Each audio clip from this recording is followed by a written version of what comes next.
Chacoalha para fazer raiva no diabo e diga: eu sou o que a Bíblia diz que eu sou. Diga: eu tenho o que a Bíblia diz que eu tenho. Diga: eu posso fazer tudo o que ela diz que eu posso fazer. Amém? Vamos sentar, fique à vontade. Louvado seja Deus. Vamos abrir em Gálatas, capítulo 5,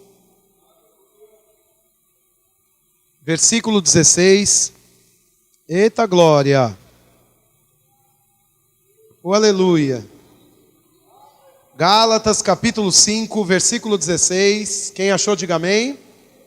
A Bíblia diz, olha: digo, porém, andai no Espírito, e jamais satisfareis a concupiscência da carne. Vou ler de novo, olha: digo, porém, andai no Espírito. Diga aí comigo: andai no Espírito. Eu vou continuar lendo. A Bíblia diz: e jamais satisfareis a concupiscência da carne. Feche os seus olhos, vamos orar. Pai, eu te rendo graças por sua palavra.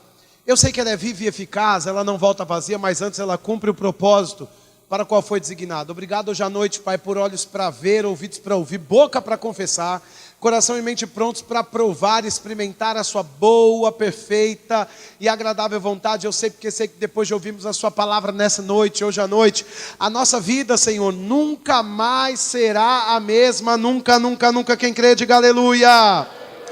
Então, hoje eu quero cobrir esse tema, né? Andar no Espírito é uma coisa que nós precisamos observar com foco e com certa diligência, mas o tema dessa mensagem é as forças do homem recriado. Em Gálatas, no capítulo 5, no versículo 16, nós vamos ver uma expressão muito forte. Cada vez que eu encontro isso aqui na minha Bíblia, eu fico como alguém que tem um certo temor, não é medo, mas um senso de responsabilidade de como eu vou viver a minha vida espiritual aqui nessa terra, né? De como eu vou andar como um representante de Deus aqui nessa terra. Porque a Bíblia diz que uma vez que eu ando no Espírito, eu jamais, diga comigo, jamais.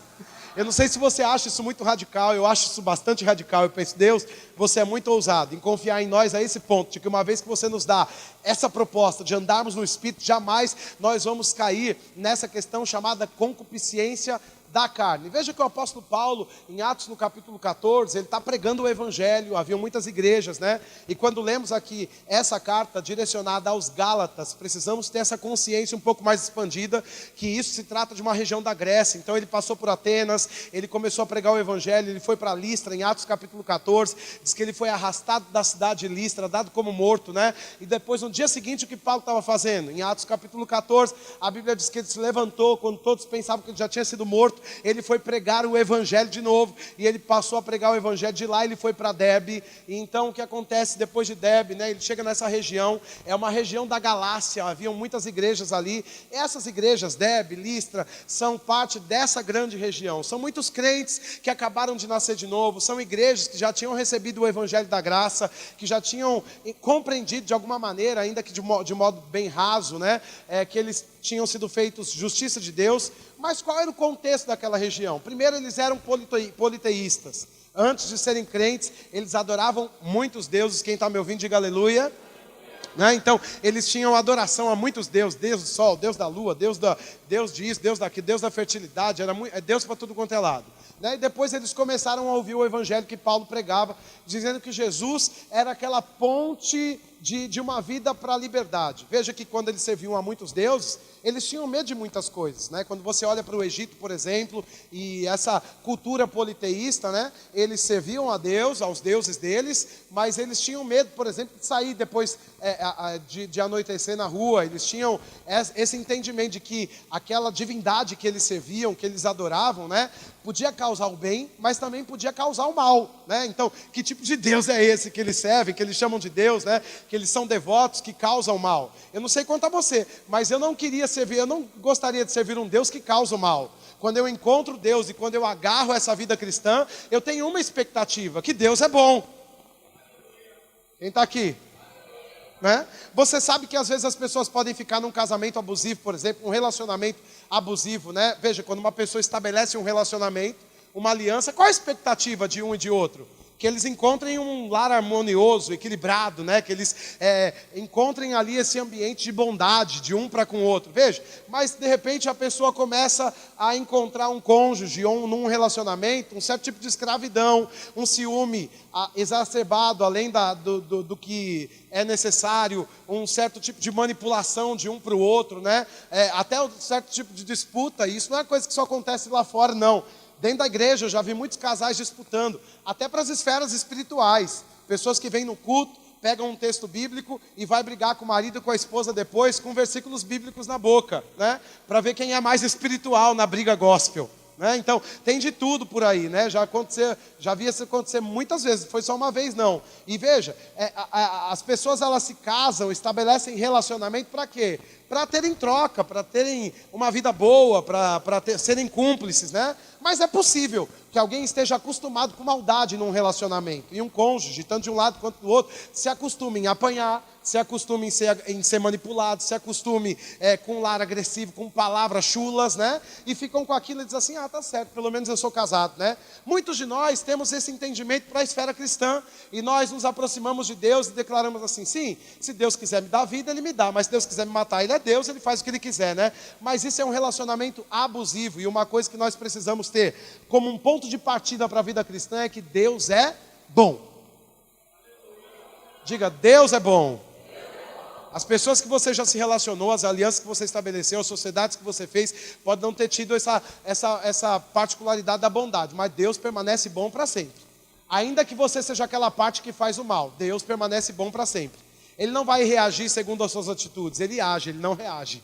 Né? Ele tem outro padrão de existir e de mover as coisas. E essas pessoas, eles tinham assim, eles serviam vários deuses, mas eles tinham muito medo. Quando eles ouviram que Jesus os chamaria para a liberdade, que eles não precisariam mais ficar com medo que a divindade deles ferisse eles disseram, ok, então vamos servir a Jesus. Mas eles tinham outro tipo de problema, porque servir Jesus implicava que eles não poderiam mais sentar nas boates que eles sentavam antes, nas casas de prostituição que eles sentavam antes, né? Nas rodas de bebedice. Você sabe que Atenas, que a Grécia, que Listra, que Derbe, que a região da Galácia, era uma região dos maiores filósofos e pensadores da época. Veja o desafio do apóstolo Paulo. Quem sabe o desafio de um homem, né, em colocar o evangelho, a palavra de Deus em um lugar onde as pessoas são intelectuais. Elas gostam de intelectualizar, né? E ainda, só como uma sobra desse problema todo, ainda tem os judaizantes. Aqueles que arrastavam a lei, né? Aquela lei que Jesus já tinha cumprido, que foi anunciado acerca dele, ele veio e cumpriu para quê? Para abrir um caminho para enxertar os gentios também no plano de Deus, ou para dar uma chance para os judeus também. E você está comigo, diga aleluia. Né? Então, tudo isso aconteceu e ainda tinha aqueles judaizantes dizendo, olha, não é bem assim, você está muito soltinho, veja, eu quero que você pratique as festas que Israel praticava e aquelas coisas todas que também não colaboram com a liberdade, mas que aprisionam as pessoas. Eram muitos enganos. Você deve concordar comigo que estabelecer um ponto de fé em um lugar de tanta confusão deve ser muito difícil. Não é verdade? Eu já tive muitas confusões na vida, porque quando eu aceitei Jesus, me falaram que ele era bom, mas ele era mau. Não falavam assim para mim, mas diziam assim para mim, olha, Deus é bom, mas Ele é fogo consumidor. E eu pensava, pronto, eu vou no culto, de repente cai um fogo, Ele me mata, e eu saio de lá fulminado, mas glória a Deus, eu fui para o céu. Né? Deus é bom, mas Ele pesa a mão. Eu falo, meu Deus, então tá bom, Deus é bom, obrigado Senhor, Deus é bom. A gente, quem sabe alguém, né, mesmo estando de pé, vem para o culto, ou serve o Senhor, como uma pessoa cristã, nessa consciência, Deus é bom, mas é melhor eu fazer aquela procissão de joelhos, é melhor eu ter aquela regrinha estabelecida, porque senão ele vai pesar a mão, né? E aí você está nesse engano, e a Bíblia diz que a fé vem pelo ouvir, em Romanos capítulo 10, ouvir a palavra de... Então, à medida que você ouve o evangelho, a palavra, o que acontece? Fé cresce em você, né? Eu gosto do que... E.W. Kenyon, ele é um grande escritor que já partiu para o Senhor, e ele diz, olha, é impossível você estabelecer fé sem conhecimento, né? Então, a sua fé nunca vai acima do conhecimento que você já tem de Deus. Se eu dissesse para você, olha, está na hora de você ir embora, mas você não soubesse onde é as portas, você podia se levantar, você podia ter disposição em sair daqui, mas porque você não sabe onde é a porta de saída, você ficaria rodando 40 anos aqui dentro. Ainda que você tivesse disposição em se levantar, porque aquele povo que saiu do Egito, eles tiveram disposição em ir até aquela terra, mas porque eles não conheciam o caráter de Deus de modo correto, o que acontece? Não tinha fé para derrubar os gigantes nas terras daqueles homens grandes, né? Que eram terras que Deus tinha dado a eles, mas que eles ficaram intimidados. Então, na vida do cristão tem muita intimidação. Por quê? Porque o conhecimento acerca da bondade de Deus está pequeno ainda. Porque quando você conhece o caráter de Deus, a sua fé também cresce e você se levanta. E se você não sabe onde é a porta, você segue um passo atrás do outro e a palavra vai chegando como revelação para você e você vai achar o seu destino. Quem está aqui, diga aleluia. Não é? Eu me lembro também que quando eu era criança, eu ia muito em São Paulo num parque de diversões. Eu sou da época do Play Center. Mais alguém? Meu Deus, né? Então eu ia para lá, eu morava em São Paulo, eu ia muito lá. E o que acontece? Tinha aquela casa do espelho, vocês se lembram?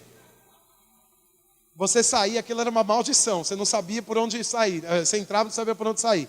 E às vezes que a gente batia a cara no vidro, você estava certo que ali era a saída, tinha um vidro, e batia, né? Então minha mãe, ela tinha um certo de cuidado, ela não queria que eu fosse, porque eu bati muitas vezes a cara na parede, né? E você já viu aquele crente dizendo assim, olha, a vida é assim mesmo, você aprende errando.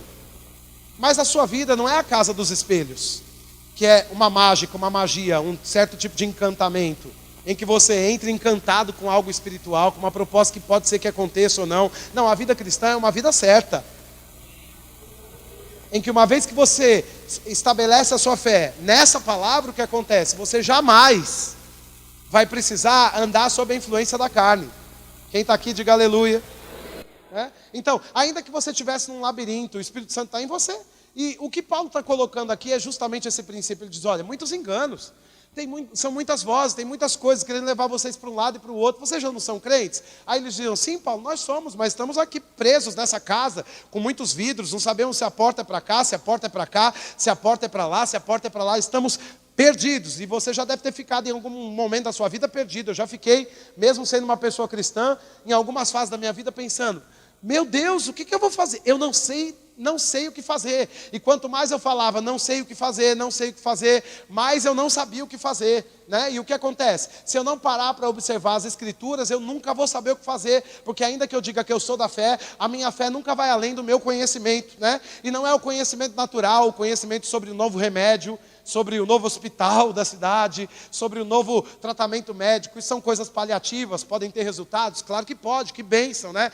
Mas nós precisamos ter um conhecimento superior, acima do Evangelho, da palavra da graça, da vida de justiça, né? Precisamos nos aprofundar nisso, por quê? Porque existem promessas para nós, como pessoas, filhos de Deus, pessoas cristãs. A Bíblia está dizendo, isso é muito radical, estou falando desde o começo isso. Olha, se você andar no Espírito, você jamais, a Bíblia diz, jamais vai satisfazer as concupiscências da carne. Então vamos quebrar alguns enganos aqui. Primeiro, esse texto aqui na nossa Bíblia, se você tem a revista atualizada, uma revista corrigida, uma nova Almeida atualizada, uma NVI, em quase todas elas, quase na totalidade, você vai encontrar essa palavra, andai no Espírito. Abra sua Bíblia e me observe aí, porque não tem o telão funcionando aqui, você precisa ver isso comigo, nós estamos fazendo a sua fé crescer nessa noite, amém? Então, Gálatas 5,16, a Bíblia diz, andai no Espírito. Na sua Bíblia está com letra maiúscula, Espírito ou minúscula? Todos nós, infelizmente. É importante que a gente compreenda, né? Louvado seja Deus pelos escritores das Bíblias nas nossas versões. Amamos o que João Ferreira de Almeida fez, o que os outros fizeram também. Mas veja que a Bíblia ela foi escrita no grego na Nova Aliança e no hebraico na Antiga Aliança. Por que você vem à igreja? Para se divertir, o culto é como um pirulito na sua boca para você se lambuzar. Não. Nós podemos nos divertir, podemos correr, podemos cair, levantar. Tem essa proposta nessa igreja para nós, da gente fluir nos dons do Espírito Santo, mas tudo isso alinhado com a doutrina da palavra, porque senão amanhã você não tem os resultados que Deus espera que você tenha. E eu não quero fazer parte de uma geração que frequenta culto e não vive milagre. Eu não quero fazer parte de uma geração. Eu não quero fazer parte de uma igreja que as pessoas vão em conferências, em programações, em jejuns estendidos, né? Mas não tem resultados na sua casa. Não conseguem alinhar a sua vida cotidiana. Não conseguem sair de cativeiros financeiros, de problemas emocionais, de problemas com a questão do autocontrole e equilíbrio. Não, isso é um engano. O fato de nós estarmos aqui na igreja é um bom começo e é uma boa escolha para essa quinta-feira à noite. Mas não é tudo. Nós precisamos dar passos de conhecimento, uma vez que estamos aqui, provar dessa unção que vai nos ensinar para quê? Para que amanhã a gente provoque resultados poderosos na nossa vida. Né? Você não pode ser a mesma pessoa amanhã que você é hoje. Por quê? Porque hoje você está conhecendo um pouco mais. Talvez as pessoas esperam tudo de uma igreja. Esperam uma cesta básica, esperam que o pastor deixe o seu salário do mês de fora para construir uma casinha e pintar uma casinha por aí. Isso tem o seu valor? Claro que tem, mas nós somos a igreja, todos nós podemos fazer. Né? Agora, qual é o principal fator, ou qual é a principal função da igreja? Os dons operando para equipar os santos. Quem são os santos aqui? Diga, eu sou santo. Né? Não é aquele pai de santo, macumbeiro lá não. Você é santo. Amém? A propósito, se existe um pai de santo original, se você já é pai e mãe, você é mãe de santo e pai de santo. Porque João Pedro é meu filho, ele é santo, eu sou pai de santo. Ô glória, aleluia. Eu nem preciso vestir aquelas roupas feias, aqueles turbantes na cabeça. Eu quero ficar bonito. Não é verdade? Quem está aqui? Não é verdade? Deus é bom, me chamou para a liberdade, irmãos. Né? Eu não tenho que pôr uma roupa de padre, louvado seja, nada contra. Eles querem, eu respeito, né? Mas eu não preciso, louvado seja Deus. Eu não fui chamado para o celibato, aleluia. Deus é bom demais, não é? Imagina que para ter uma carreira cristã você precisa do celibato. E nada contra as pessoas cristãs. Por exemplo, Paulo, ele fez a escolha de não se casar. Ele não foi obrigado. E isso faz toda a diferença. Porque quando tem uma predisposição no coração a fazer algo, tem uma graça para me acompanhar para aquilo. Mas quando estou sendo obrigado a fazer algo que eu não quero, não tem uma graça me acompanhando para aquilo. É lógico que temos que separar a rebeldia, né, desse lugar de justiça e graça, porque às vezes as pessoas não querem fazer o que está escrito e não cabe a elas escolher fazer ou não, elas precisam observar e fazer, e a graça já está ali para ser um calmante para a gente. Eu mesmo nunca na minha vida quis ser pastor, nunca, e até os dias de hoje, se alguém me desse uma nova oportunidade, eu diria assim, alguém pode assumir no meu lugar isso? E eu não quero com isso desprestigiar o lugar que Deus tem me colocado. Eu amo esse lugar. E se alguém me tirar desse ofício ministerial, talvez eu não saiba mais como viver. Porque eu sou esse dom. Não é que eu tenho esse dom, eu sou esse dom. Então eu não sei viver sem isso, mas deixa eu te dizer, não foi uma coisa que eu almejei, e nada contra almejar, porque a Bíblia diz que aquele que almeja episcopado, boa coisa faz, né? Então não é pecado, nem tem censura em sobre almejar o dom do ministério, deve ser lícito, né? E aí temos uma regra de coisas para observar, já que almejamos o episcopado. Mas veja uma coisa, às vezes nós não queremos fazer coisas que precisamos fazer, e aí se não quisermos, nós estamos naquela classificação de rebeldia. O que eu estou dizendo é que tem coisas que Jesus não pediu para a gente fazer. A propósito, Ele nos libertou daquilo, né? E aí, talvez plataformas de religiosidade querem nos obrigar a fazer aquilo. Então, é outra coisa, porque daí não vai ter graça para eu fazer aquilo. E aí eu devo fazer por uma escolha ou não. Então, por exemplo, se você está nessa igreja, né? Você sabe que eu, por exemplo, uso terno, não uso gravata, que não sei dar nó. Sempre que eu tenho que usar gravata, o pastor Vitor que dá o nó para mim. Mas eu amo gravata, eu amo terno, eu amo calça social, eu amo, irmãos, mas eu posso pregar à vontade com a unção operando de camiseta. Uma vez eu fui em uma igreja cantar, meu primeiro chamado foi na música, e quando eu cheguei lá, o irmão olhou para minha cara e falou assim, o varão vai cantar com essa camiseta? Aí eu disse, sim. Ninguém me falou que tinha que vir com outro tipo de roupa. E a unção está nessa camiseta aí? Fez assim, dizendo para mim que a unção estava no terno, no paletó, né? E eu pensei, meu Deus, onde será que é a unção? Mas eu nem falei, eu só pensei. Fiquei, não estava na minha igreja, estou nem aí, né? Vou ficar quietinho e me comportar. E eu fiquei até incomodado por não saber antes que eu precisava estar de terno, né? Então eu comecei a partir dali a ter esse tipo de observação. Olha, vocês querem que eu vá com que roupa? Porque eu posso me fazer do que for preciso para pregar o evangelho. Paulo disse que ele se fez judeus para os judeus, gentios para os gentios, para quê? Para que a graça fosse pregada. Eu não sou aquela pessoa, não, que sou tão, tenho a cabeça tão aberta que o cérebro já está rolando. Como o Rick Renner diz naquele livro, Como Manter a Cabeça no Lugar nesse Mundo Louco. Essa frase não é minha. Mas de Rick Renner temos esse livro lá, ele diz, olha, as pessoas estão com a cabeça tão aberta, com a mente tão evoluída que o cérebro já está rolando pelo chão. Né? E não, nós não temos esse tipo de prática aqui. Nós observamos a graça e a justiça, mas andamos com temor do Senhor, também observando os princípios que Ele estabeleceu. Andamos como pessoas santas nessa terra, guardando a nossa vida do pecado, das coisas que não produzem santidade, justiça, santificação, pureza. Quem está aqui, diga aleluia. Né? Qualquer pessoa cristã dessa igreja que você encontra, não guardando pureza e santidade, não nos representa. E pode ser que tenha? Claro que pode, irmãos, porque nós temos pessoas que estão em várias fases da vida, e elas têm que sair da igreja? Claro que não, elas têm que ficar. Né? Isso não significa que você pode modelar o seu pastor por aquela pessoa que está em uma vida imoral. Meu ofício é pregar a palavra. Né? E nós, como pessoas cristãs, praticar a palavra que é ensinada. Eu não vou na sua casa dizer a roupa que você vai vestir, a vida que você vai levar. Eu venho no púlpito e você vem na minha igreja. Aqui eu estou na minha esfera de autoridade. Na sua casa você é a esfera de autoridade. Mas quando você entra aqui eu vou falar. Tudo que eu tenho que falar. Vocês estavam com saudade de mim? Vou até beber água, porque não vim para isso. O que a Bíblia diz, né? Então, Paulo estava lá naquela questão toda, tentando puxar os homens de Deus, as mulheres de Deus, para esse lugar de inspiração divina, para que não fossem roubados. E a Bíblia diz que ele faz esse anúncio radical. O problema de vocês é que vocês não estão andando no Espírito, então estava falando sobre a tradução, né? O grego, a Bíblia esse texto está escrito no grego, e no grego, essa palavra é pneuma, Espírito é pneuma. E veja que dificuldade para os tradutores, não é culpa deles, ok? Pneuma é pneuma. Aí eles tinham que ter um olhar para todo o contexto disso aqui. E você sabe que o conhecimento é progressivo. A igreja de Atos, por exemplo, lá em Atos, né, a primeira igreja cristã, eles não tinham a revelação que nós temos hoje. Inclusive Paulo começou a pregar um pouco depois que a igreja foi iniciada, trazendo quase um terço das cartas do Novo Testamento, né, das cartas, das epístolas, né, da revelação. Veja que coisa curiosa para a gente observar. Então, tinham coisas que aconteciam, que não aconteciam, que aconteciam lá, que não é preciso mais para cá, porque nós estamos sendo iluminados com a revelação da palavra. E é importante considerar que não estamos acrescentando nada, porque a Bíblia diz, seja maldito aquele que acrescenta ou tira. Só estamos olhando para o original. Né? Então você não pode simplesmente pegar uma Bíblia e como aquelas pessoas religiosas, que elas dizem, Senhor, fala comigo, fala comigo.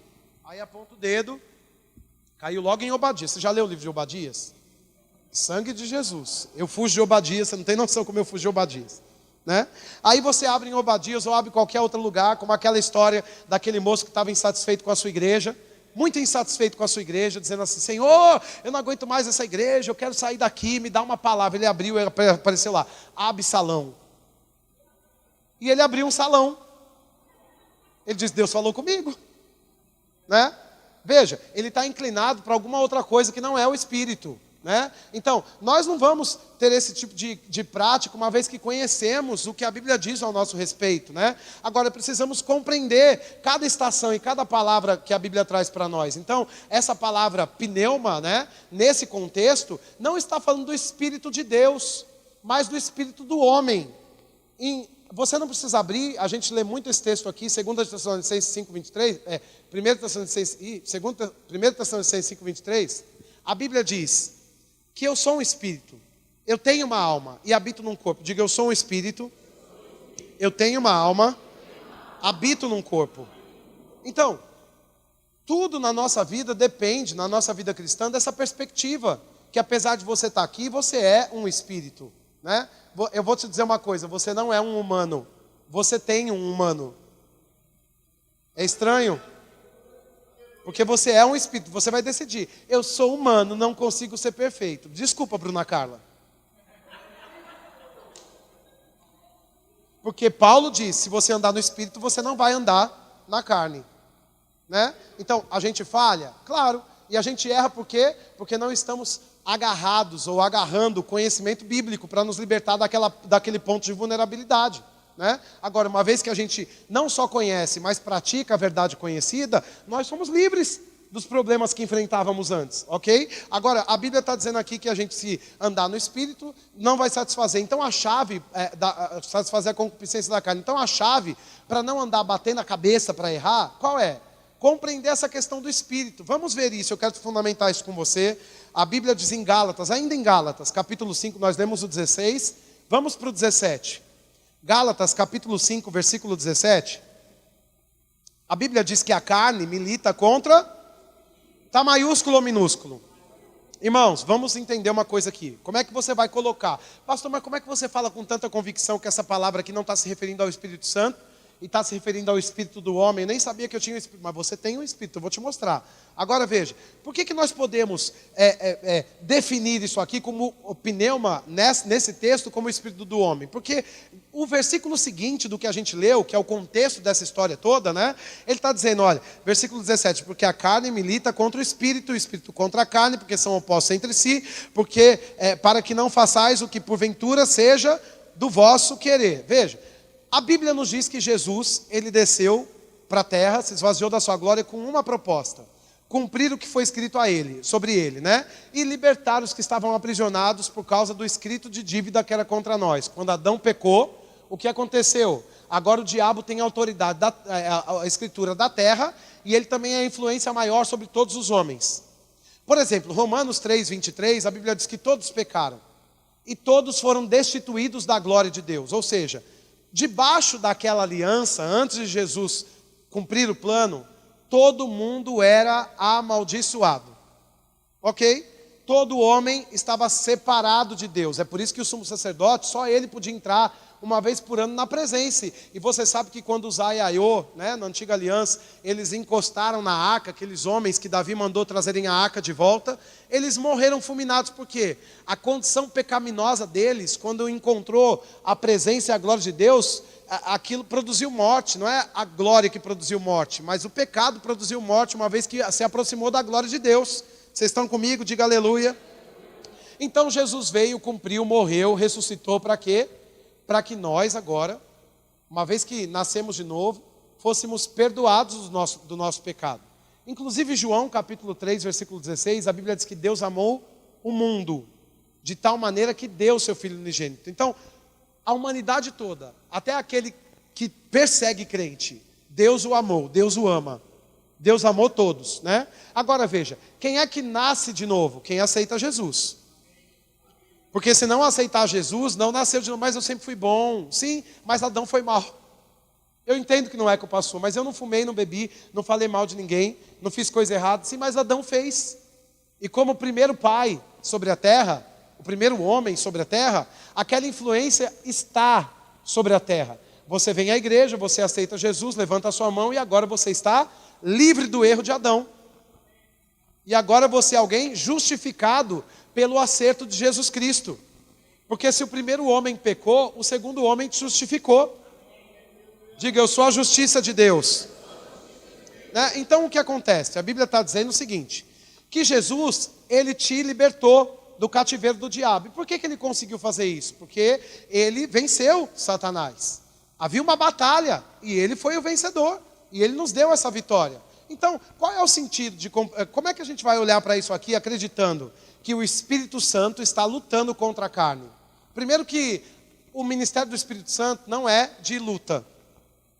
É outra coisa, daqui a pouco a gente vê sobre isso, né? Agora veja, Jesus já venceu. Não faz sentido nenhum a gente pegar esse texto e aplicar como se o Espírito Santo estivesse lutando contra a nossa carne. O Espírito Santo não é oposto à nossa carne. Diga, o Espírito Santo não é oposto à nossa carne. Porque deixa eu te fazer uma pergunta. Quem é que criou essa carninha aí? Foi o diabo? Foi Deus que criou essa carne que você tem? Você tem essa carne aí. Quem é que criou? E agora o Espírito Santo é inimigo da sua carne? Faz sentido? Então, olhando para esses pormenores, é que nós vamos conseguir compreender se esse pneuma está falando sobre o Espírito Santo, ou se esse pneuma está falando sobre o Espírito do homem, se esse pneuma está falando sobre o sopro, né? Então nós vamos compreendendo. Veja, esse mesmo texto, a Bíblia diz no versículo 17, né, que eles são opostos entre si, porque a carne milita contra o espírito contra a carne, porque são opostos entre si, para que não façais o que porventura seja o vosso querer. Em outras versões está dizendo que o espírito cobiça a carne. Veja, você acreditaria que o Espírito Santo cobiça a sua carne? Você acha que cobiça é uma coisa boa? A gente fala a palavra cobiça, a gente pensa em uma pessoa boa ou ruim. E o Espírito Santo não é o próprio Deus? Deus é bom ou ruim? Então, vamos destruir esse engano de que é muito difícil eu andar no Espírito. Porque eu não sou pastor, eu não leio a Bíblia o dia inteiro, tenho que trabalhar, né? Eu tenho que fazer outras coisas, como é que eu vou ler a Bíblia o dia inteiro? Eu não sou obrigado, eu sou humano, não consigo ser perfeito. Sim, irmãos, nós estamos sendo aperfeiçoados, mas podemos estar num lugar de acerto. Como? Aprendendo a andar no Espírito, né? Aí as pessoas pensam o seguinte, que elas vão acertar quando um profeta descer, e eu amo o chamado profético, vocês sabem disso, e nós fazemos isso aqui, mas quem sabe alguém tem expectativa? Olha, quando aquele profeta colocar a mão na minha cabeça, aí eu vou começar a acertar na vida. E pode ser que o profeta nunca coloque a mão na sua cabeça, que você está com a fé errada na coisa errada, né? Precisamos ter fé na palavra, né? Então, a Bíblia está nos ensinando que não é difícil não andar em erro. E como é que a gente vai se livrar dos erros? Compreendendo quem eu sou, o que Deus fez comigo. Não é o Espírito Santo descendo, me tomando e agora eu acertando. Você não vai andar assim amanhã. Você ficaria tranquilo com uma pessoa, um crente, você vem no culto hoje, amanhã você vai para o trabalho, tem um crente lá trabalhando com você, e ele já chega no trabalho, ele já chega assim. E você é crente, você considera a unção, você sabe que o Espírito Santo se move, você acredita no poder, você acredita em tudo isso. Mas você vai... Se sou eu que estou ali, eu faço assim com o pezinho, ó. Ó, o que aconteceu? Tem gente que é tão espiritual, mas não consegue tirar o nome do SPC e do Serasa. E Paulo chegou aos Gálatas e disse assim, olha, não adianta vocês quererem estabelecer igreja, andarem nos dons, dizendo aí que vocês são cheios do Espírito Santo, se não conseguirem observar os princípios na vida cotidiana. Sabe por quê? Porque o fruto você não conhece pelo poder, você conhece a árvore você não conhece pelo poder, você conhece pelo fruto. E eu posso andar em muito poder sem ter muito fruto, porque o poder é de Deus em mim. Mas quando você vai julgar o meu caráter, você não vai julgar pelo manto que aconteceu outro dia. Você vai julgar pelas escolhas que eu tenho feito na minha vida cotidiana, né? Ou você nunca viu um pastor corrupto? Você já viu? Aí você fica assim, meu Deus, mas eu fui naquele culto. Deus usa, irmãos. Deus usou a jumenta. Quem está nos dons sendo usado pelo Senhor, está no nível da jumenta. Quem está aqui? Uma bexiga pode voar? É só fazer o quê? Tem crédito para bexiga? Porque sem soprar, ela é um pedaço de plástico que não vai sair do chão. Então, um crente pode se mover nos dons? Claro que pode. De quem é o crédito? Agora, de quem é o crédito das escolhas que eu faço? Meu crédito. E para quem vai esse crédito? Para a glória de Deus. As pessoas vão dizer, sim, aquela pessoa é uma pessoa de caráter, sim, é crente, pode confiar. Agora é assim que falam dos crentes por aí? Tem vagas de emprego, diz assim, eu não vou indicar crente porque já me deram muito trabalho. Né? Porque o crente chega atrasado, o crente falta, o crente usa a folha da impressora, usa tinta, o crente fica na rede social, né? E as pessoas estão observando, mas você é crente? Por isso, irmãos, as pessoas lotam os auditórios da igreja e não mudam de vida, porque os crentes que levaram elas nunca mudaram de vida. Eu acho melhor eu voltar para as minhas viagens. Não é? Então, um culto como esse é um culto que nos liberta. Não é? Agora, é importante compreendermos, primeiro, o Espírito Santo, ele não está lutando com ninguém. Você não vê, o Espírito Santo não tem esse ministério de luta, nem Jesus tem, nem Deus está lutando com o diabo, porque essa luta é desigual. Você pegaria uma criança e iria para o ringue com ela? Deus já venceu. Não é que ele vai fazer, Jesus já venceu, ele já triunfou. né? Ele já fez da questão do diabo um espetáculo público de vergonha para Satanás. No terceiro dia, o nosso Cristo ressuscitou. Diga, o diabo perdeu. Né? Agora, vamos ver isso em João capítulo 14, versículo 16, só para fundamentar isso com você, que não está falando sobre o Espírito Santo. Estou dizendo tudo isso para te dar a chave para você andar em acertos e não em erros. João 14, 16, a Bíblia diz, e eu rogarei ao Pai, quem está falando? Jesus. Diz que ele ia orar a Deus, para quê? Para que ele desse, né? E ele vos dará outro Consolador, a fim de que esteja para sempre convosco. Então, por que esse texto de Gálatas 5,16 não fala sobre o Espírito Santo? Esse pneuma é sobre o Espírito do homem. Porque, veja, eu sei que o Espírito Santo não tem o ministério da cobiça, porque a Bíblia fala que Jesus orou para que viesse o consolo, o Consolador. O ministério do Espírito Santo é o ministério da ajuda, é o ministério da intercessão, é o ministério do conforto. A palavra Consolador no original é Paracletos, e para nós tem muitos significados. Ele é o professor, o que ensina, diga, ele é o que ensina. Diga, ele é o que ajuda. Diga, ele é o que consola. Diga, ele é o que conforta. Diga, ele é o que advoga. É isso aqui. Não tem o ministério da cobiça, o ministério da luta. Você viu isso aqui? Não, ó, o Espírito Santo não está em luta. Pode ser que tenham crentes que estão em luta porque querem, mas o Espírito Santo não está em luta. Diga aí para quem está do seu lado, o Espírito Santo não está em luta. Não está, irmãos, não está. Nem Deus também não está, não. Então, essa palavra andai no Espírito está falando sobre o Espírito do homem. Vamos voltar para o nosso tema de hoje à noite. O tema é, veja, a força do homem recriado. Existem pessoas que estão na vida cristã há 10 anos, há 20, elas não sabem. Isso é doutrina básica. E elas não conseguem sair de vícios, de erros, de problemas da vida cotidiana, porque elas não conseguem compreender a força que elas carregam. E elas ficam dependendo de um vento, de uma nuvem, de um arrepio para dizer assim, agora alguma coisa vai acontecer. Mas as maiores coisas que aconteceram na minha vida não foram em momentos que eu senti um arrepio. E eu posso sentir um arrepio? Claro que eu posso, irmãos. Não tem problema sentir um arrepio. Mas não sou movido pelo arrepio. Os maiores momentos da minha vida são reflexos das escolhas que eu fiz com base no conhecimento da palavra. Né? Não é todo dia que a gente vai estar aqui no culto para a gente ficar no manto. E nem é todo culto que a gente vai se mover desse jeito. Né? É muito bom que seja debaixo de revelação e com a forte consciência da presença de Deus, porque Ele está aqui no nosso meio, o Espírito Santo, Ele está se movendo no nosso meio, a glória do Senhor está aqui no nosso meio. Mas você passa mais tempo na sua vida cotidiana do que aqui dentro, é isso que eu quero dizer para você.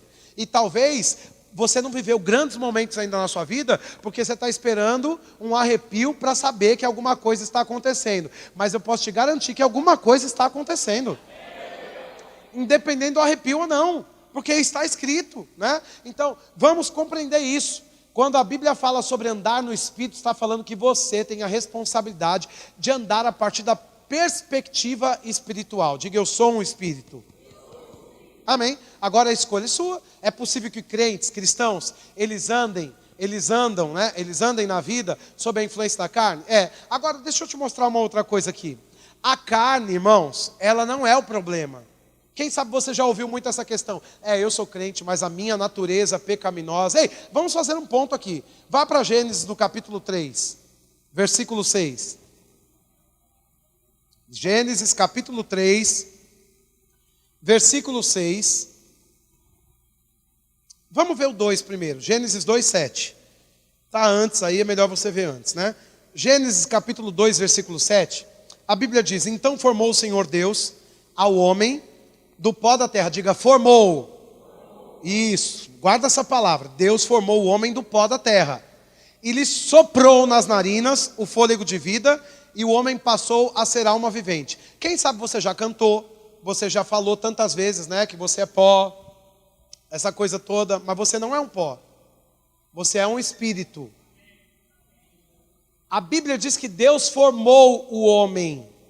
Né? E se você for para Gênesis 1, vamos para lá comigo para você ver. Porque esse tipo de coisa é bom a gente mostrar. Porque senão vai dizer, é o pastor que disse. Aí fala para o outro falou, mas onde está escrito? Não sei, mas ele disse.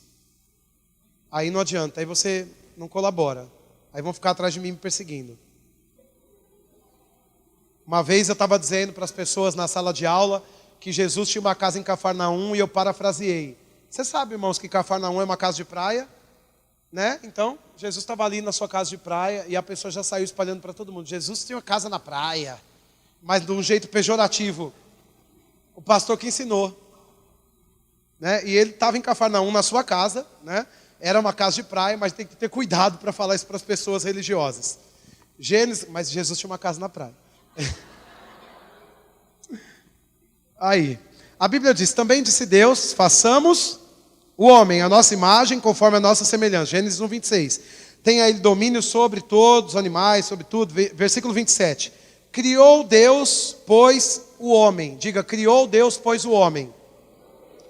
Mas você percebeu que Gênesis 2:7, a Bíblia diz que formou Deus... Veja, Gênesis 2:7, a Bíblia diz, então formou o Senhor Deus ao homem do pó. Quando ele fala sobre o boneco, ele fala formou.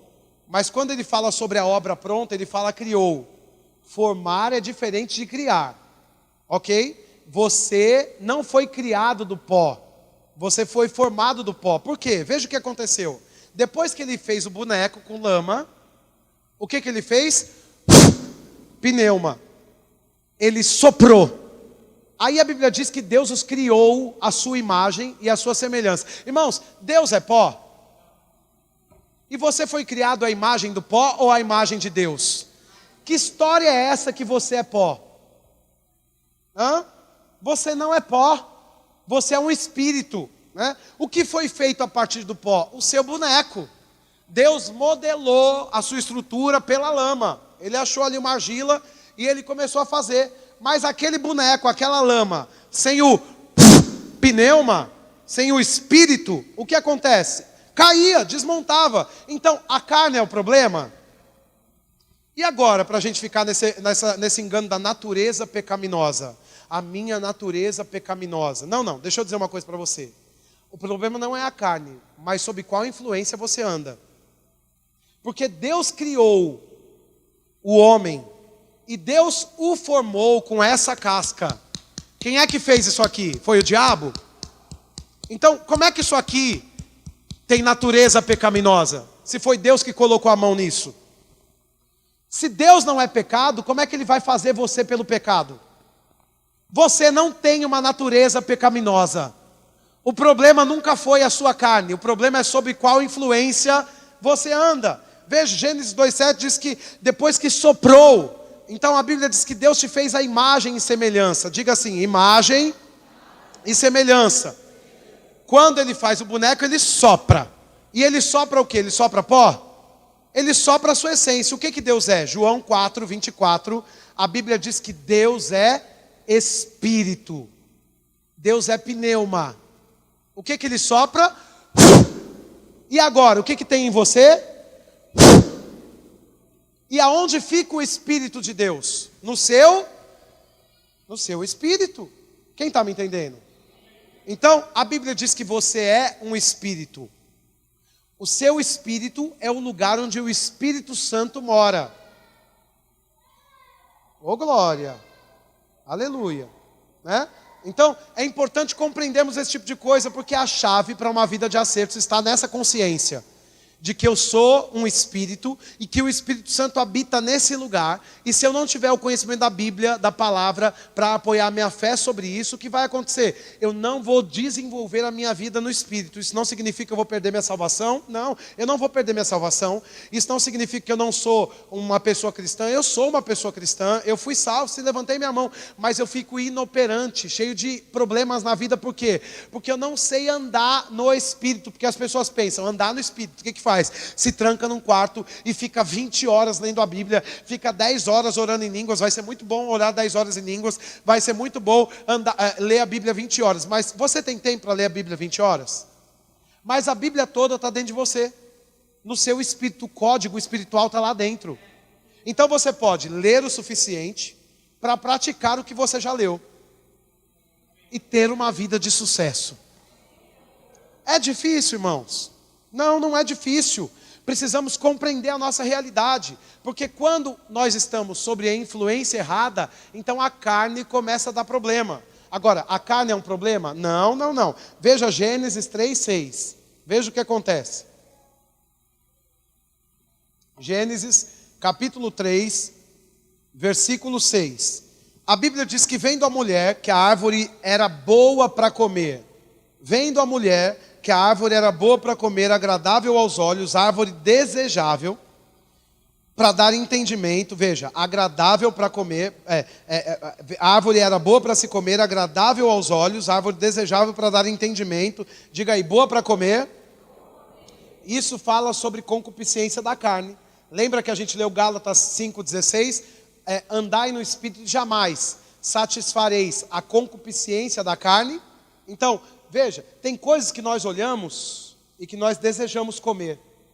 Porque nós achamos que se nós acessarmos aquilo, aquilo vai fazer bem para nós vamos ser alguém diferenciado do nosso padrão de entendimento, né? E Eva estava ali. Aquele fruto era justamente o que ela não podia comer, né? Então, a Bíblia diz que ela desejou, porque ela viu que era boa para comer, agradável aos olhos, né? E ela tinha poder para dar um entendimento para Eva. Então, ela tomou do fruto e comeu, e deu também ao seu marido, e ele comeu. Aí, a gente fala, o problema é a carne. Não, o problema não é a carne. O problema não é a carne. O problema foram as escolhas que eu fiz e sob qual influência eu passei a andar depois daquelas escolhas. Entende? Porque Eva, ela tinha uma instrução. Lembra que eu falei? Tem coisas que não são obrigadas a nós. Então nós escolhemos. E se nós escolhemos fazer aquilo como Paulo, ele não quis casar, tinha uma graça para acompanhar. Mas tem coisas que são instruções. O que Eva fez? Ela comeu o dízimo. Ou ela comeu o fruto. Aqueles 10% que ela não podia comer, foi o que ela comeu. Você está comigo? Tinha uma instrução, não coma desse fruto. Passeia no jardim, usufrua de toda a vida que eu te dei. Esse lugar é um paraíso, mas não acesse isso. Mas o diabo veio, então quem é o problema? É a carne? É o diabo, diga, o diabo que é o problema. Diga, o diabo é que não presta. Diga, o diabo é o sujo. Ele é o enganador. Né? Ele chegou ali e disse assim, Eva, essa árvore não é bonita? Não dá vontade de comer? Deixa eu dizer uma coisa, Eva, para você. Se você comer, você vai ser como Deus. Mas a Bíblia diz que Deus criou Adão e Eva como ele. Então a proposta do diabo é sempre te dar o que você já tem. Quem sabe alguém adulterou? Fez alguma coisa fora do casamento, né? Por quê? Porque queria ter um novo relacionamento. Mas já não tem um relacionamento? Já tem. E depois entra num novo relacionamento. E a vida não muda, porque aquele novo relacionamento vai trazer os mesmos problemas. Porque o problema não são os relacionamentos, mas as influências que as pessoas carregam. Você está aqui, irmãos? Se os crentes compreendem isso, os índices de adultério vão abaixar. Porque mudar de casamento não vai resolver o problema. O que resolve é trocar a influência. Trocar o céu que eu ando. Você entende? Isso é muito importante para nós. Então, a Bíblia diz que vendo a mulher que a árvore era boa, tomou-lhe do fruto e comeu. Então, a carne dela passou a operar sobre outra influência, porque ela quebrou um princípio. O problema nunca foi a carne. O problema são as escolhas que eu faço. Aí a carne é a primeira a ter reflexos daquelas escolhas que eu faço. Então, por exemplo, quando alguém decidiu, cobiçar uma outra pessoa, ou cobiçar alguma coisa de outra pessoa, o primeiro reflexo vai ser na carne. E porque na alma a gente não vê claramente, mas na carne a gente vê. Então a alma, que é gêmea da carne, elas têm divisões, mas elas trabalham em cooperação, elas vão trazendo essas ideias e o corpo vai fazendo. Você pensou agora, que hora o culto vai acabar? E aí, de repente, você já vai olhar no relógio, porque a alma te deu uma informação e o seu corpo praticou. Então o diabo lançou um engano na cabeça, no pensamento de Eva. E Eva decidiu agora colocar a sua carne e a sua alma sob a influência do diabo. O problema é a carne? O problema é a influência que nós escolhemos. Existem muitas influências no mundo. Qual influência você escolhe? Agora, eu estou falando nessa noite, eu vou acabar já, sobre a força do espírito do homem recriado. Você nasceu de novo? Então você é um homem recriado. Se você não sentir nada em um culto que você entrar, e se você orar e falar assim, pastor, eu orei tanto, Deus não falou comigo, você continua tendo uma força poderosa para derrubar qualquer cilada do diabo. Vamos ver esse texto, Gálatas capítulo 5, versículo 22. Alguém está recebendo alguma coisa? Gálatas capítulo 5, versículo 22. A Bíblia diz, olha, Gálatas capítulo 5, versículo 22. Mas o fruto do Espírito é amor, alegria, paz, longanimidade, benignidade, bondade, fidelidade, mansidão, domínio próprio, né? Contra estas forças, quem sabe na sua Bíblia está coisas, mas em outras versões existe a palavra força, né, amplificada também, mas contra essas forças não há. Romanos 8:1, a Bíblia diz, eu vou ler. Romanos capítulo 8, versículo 1. A Bíblia diz, olha, Romanos capítulo 8, versículo 1. Agora, pois, já nenhuma condenação há para os que estão em Cristo Jesus. Por quê? Porque a lei do Espírito da vida, a lei do pneuma da vida, né, em Cristo Jesus te libertou do quê? Da lei, do pecado e da...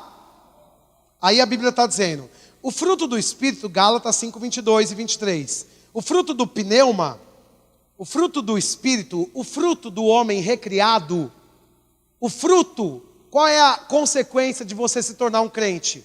A consequência está aqui, olha. Você agora carrega dentro de você amor, alegria, paz, longanimidade, benignidade, bondade, fidelidade, mansidão, domínio próprio. A Bíblia diz que contra estas forças não há lei. Que lei é essa? Nomos, no original. Que lei é essa? A lei do pecado e da morte. A Bíblia diz que esses frutos, no seu homem recriado, te libertou do pecado e da morte. Ou seja, quem escolhe a influência errada está colocando a carne no caminho da morte. Porque Adão escolheu a influência errada. E a Bíblia diz que quando Deus apareceu para ele, olha, você pecou e agora morrendo morrerás. O que significa? Que primeiro ele morreu espiritualmente.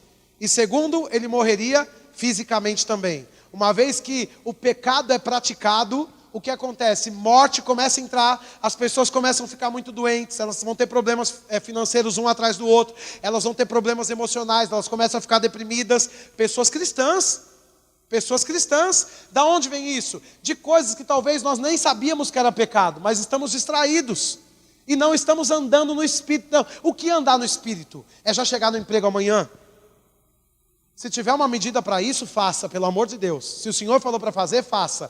Mas isso não significa que aquela pessoa é o mais espiritual, porque o selo, a marca da vida no Espírito é amor, alegria, paz, longanimidade, benignidade, bondade, temperança, domínio próprio, né? Contra essas coisas não há. Que lei é essa? A lei que Adão trouxe para a terra, que agora, por causa do pecado dele, os homens estão debaixo da influência do pecado e da morte, porque uma vez que o pecado entra, a morte é o segundo passo. Mas agora, por causa do poder que eu carrego dentro de mim, eu estou livre da lei do pecado e da morte. Quem é livre aqui? Então, eu queria ser crente, mas esse negócio de crente é muito difícil, porque todo mundo peca, e ser santo é difícil. Só que a Bíblia está dizendo que o poder para você andar numa vida de santificação está dentro de você. Irmão, se você tem um carro e a chave está na sua casa, é difícil andar nele? E se eu dissesse que você é o carro e a chave é o fruto que está no seu espírito? Você simplesmente acessa. Se é um carro como os de hoje, você nem precisa apertar. Antigamente nós tínhamos chaves. E a graça é o quê? A graça é isso aqui. Você nem precisa estender a mão, você só se aproxima, o carro abre. Você chega e a graça te assiste para quê? Para no lugar que você está sendo tentado, a Bíblia de 2 Coríntios, capítulo, que Deus te dá, no lugar da tentação, Ele te dá o escape. E que Deus não vai permitir que você seja tentado acima do que você pode suportar. Se essa tentação chegou, tem um suporte espiritual para você se livrar disso. Agora, antes de terminar, deixa eu te mostrar isso aqui. A gente leu sobre esses dons, o fruto do Espírito, né? Em Gálatas 5, 22, 23. E eu aprendi a separar esses dons como 4 forças. Porque a Bíblia diz que contra essas forças não há lei. Diga, contra essas forças não há lei. Aonde essas forças estão? Em quem nasceu de novo. Quem nasceu de novo aqui? Olhe para quem está do seu lado e diga, você é muito forte. Meu Deus. Eu sou tão fraco, tão fraco, tão fraco. Ninguém tem pena de mim? Aqui nessa igreja? Não. Você é uma pessoa, quem tem pena é ave. Quem está aqui? Porque você tem força. Quantas forças? No mínimo 4. Quantas? Contra essas forças, essas coisas. Que coisas são essas que tem no espírito do homem recriado? Que são forças que vencem a lei do pecado e da morte. Vou te dizer, olhe para esses dons, para esses frutos do espírito, né? Eu quero te ensinar a separar em 4 forças. Quantas forças? Primeiro, a força da fé. Um dia a gente pode ter um culto só para falar sobre a força da fé, né? Você olhando para essa classe de fruto aqui, você pode colocar como força da fé, porque está aqui escrito bondade, né? Essa palavra, aliás, fidelidade. Essa palavra fidelidade é a mesma palavra fé. Então, fidelidade é pistis no original do grego. E aquela fé de Hebreus 11:1, a fé é o firme fundamento. É isso aqui. Então veja, você nem precisa pedir a Deus fé, você já tem. Quem está aqui? Você está buscando fé aonde? A fé está dentro. Você já tem fé, diga eu tenho fé. Senhor, me dá fé. Senhor, estou fazendo uma campanha de 7 dias, passei por 7 portas para que eu tenha fé. Não vai vir pela porta, aquilo ali é só uma coisa natural, não vai vir. Pode ser que um homem seja inspirado para fazer um ato profético. Claro que pode, irmãos. Pode fazer um ato profético. Mas a fé vai vir por passar na porta? A fé vem pelo... E ouvir o quê? Agora, veja. Essa fé que cresce por ouvir a palavra já está dentro de você. Porque você nasceu. E Romanos 12:3 diz que você já tem uma medida de fé. Diga, eu tenho fé.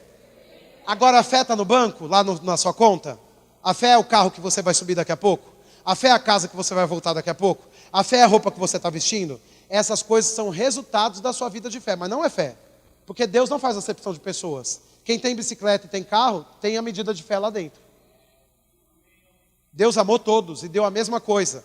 Agora pode ser que um crê para mais e outro crê para menos. Pode ser que um ousou, ouviu coisas e colocou fé naquilo e o outro não faz questão daquilo. E aí você vai ter a fé que tem, guarda para você mesmo, né? Então, fé, a Bíblia diz, a força da fé, contra essas forças não há lei, força da fé.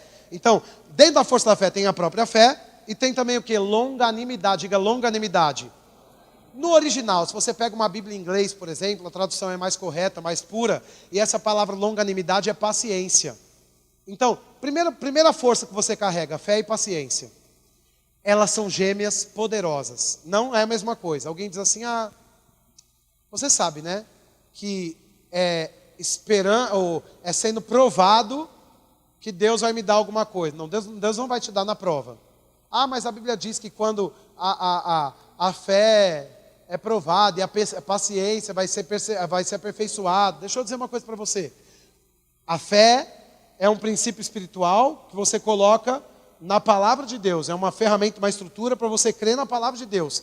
E a paciência é a gêmea da fé que vai te manter segurando aquela palavra até que as coisas se manifestem. Ok? Então você não pode ser provado achando que você não pode acreditar que é sendo provado que você vai crescer. Você vai crescer por andar na palavra. Ok? Mas de fato, quando a prova vem e você persevera, você está crescendo. Não por causa da prova, mas por causa da paciência. Quem está aqui? Porque se prova fizesse crente crescer, eu quero prova todo dia. Alguém quer prova todo dia? E luta todo dia, alguém quer? E deserto todo dia, alguém quer? Quem está aqui? Outra força. Força da justiça, diga comigo, força da justiça. Lá nos 9, no fruto do Espírito, você vai encontrar fé e paciência, mas também vai encontrar alegria e paz. Pagou quanto por alegria e paz? A Bíblia diz que foi colocada dentro do seu homem. Nasceu de novo. Você já tem esse pacote chamado alegria e paz. Diga, eu tenho alegria. Mas eu não consigo sorrir. Porque não quer. Por isso que está fraco, está fraco, está fraco, está fraco, está fraco. Porque a Bíblia diz que a alegria do Senhor é a minha...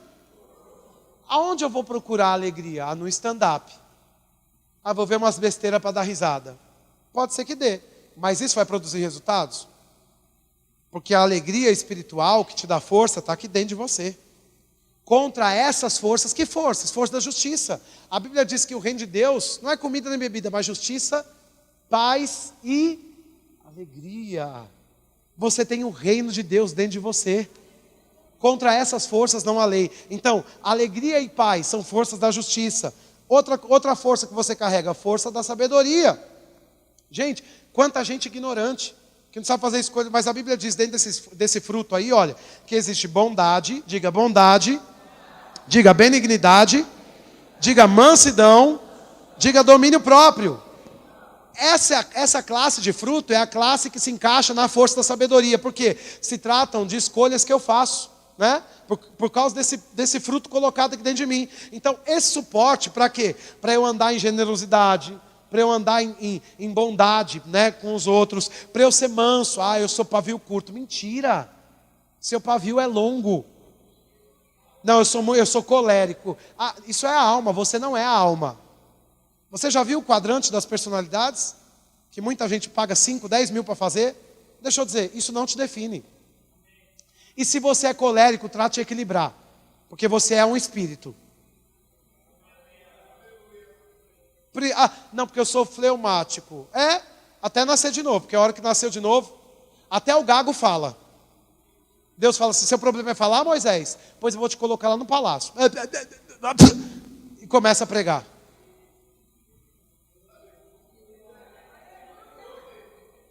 Não passo de uma criança. Vou mandar minha glória. Fleumático, você vai ver o que acontece. Passivo. Não, eu sou muito quietinho na minha, não gosto de me envolver. Isaías. Quem sou eu, Senhor? Ai de mim, Jonas. Eu, obra? Jamais. Vou fugir. Eu resolvo isso. Com essa personalidade intimidada, que gosta de fuga. Deus não respeita a sua personalidade não, irmãos. Ele é Deus. Ele está nem aí para a personalidade que você carrega. Ele diz, você é calado? Vai ser com você mesmo, para que todo mundo veja. Que sou eu que faço e não você. Né? Então, essas são forças, mansidão e domínio próprio. Diga domínio próprio. Irmãos, veja, você tem esse equipamento de domínio próprio dentro. Não, eu penso e falo. Porque, sob qual influência você está? O problema é a carne? É sob a influência, porque você tem um suporte para não falar o que vem na telha. Para pensar primeiro, passa pelo frio do pensamento, para depois falar. Porque nem tudo que você pensa é para falar. Até coisas que são boas, não é para todo mundo que você vai falar. Você precisa passar pelo filtro primeiro, para depois falar. Essa é a força da sabedoria. A nossa equipe de música pode vir para cá. A última força. A força do amor. 4 forças que te livram do pecado e da morte. Veja, a força da fé, diga comigo, a força da fé. Diga a força da justiça. Diga a força da sabedoria. Diga a força do amor. Senhor, me dá amor. Se me der força, eu mato. Você já tem amor. A Bíblia diz que o amor de Deus já foi derramado. Por que tem tanto crente com tanto problema? Porque eles estão sob a influência errada. Aí, culpa, a minha natureza pecaminosa. É mentira. Você nasceu de novo? Então você decide, ou você é de Deus ou do diabo. Porque se você tem natureza pecaminosa, você nasceu do diabo. Você não nasceu do diabo. Você nasceu de Deus. E agora você aceitou Jesus. Então, quem opera em você? O Espírito Santo. Se você está andando sob a influência errada, a sua carne é vítima disso. Ela não pediu. Sabe o filho?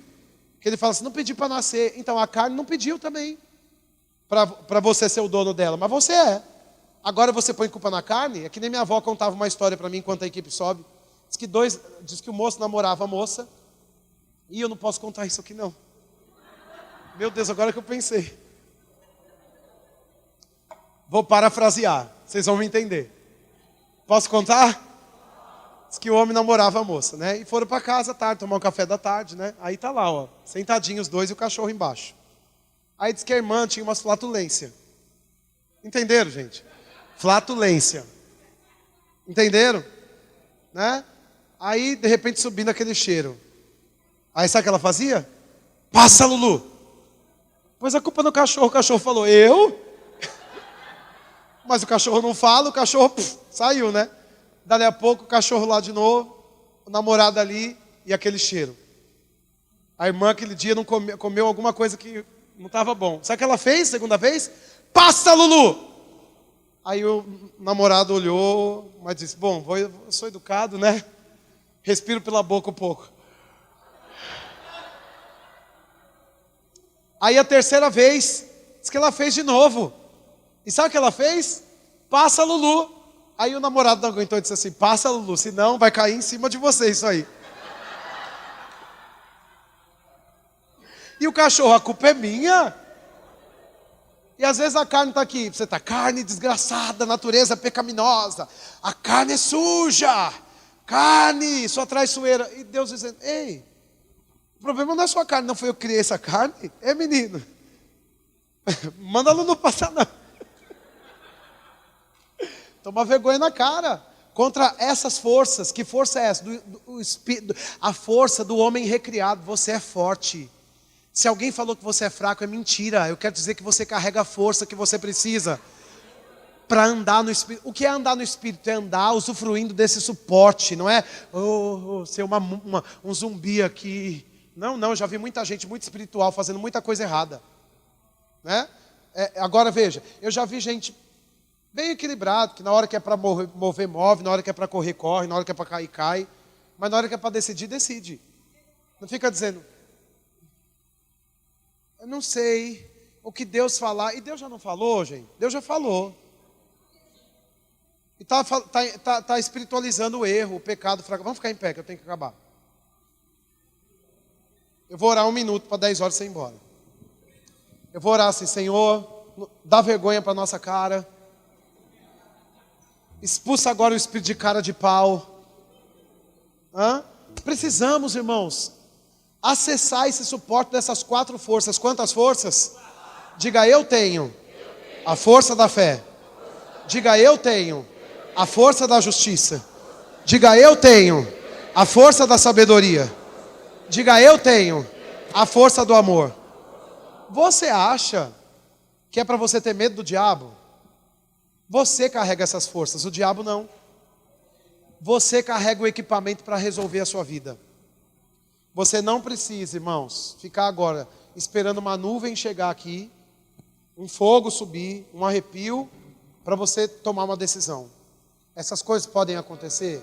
Pode. Quem está me entendendo? O sobrenatural é para nós? É. Mas decisões eu não vou procrastinar. Andar no Espírito é sobre uma vida prática. Deus não veio confundir a nossa vida, porque agora a gente não sabe mais o que fazer. Por quê?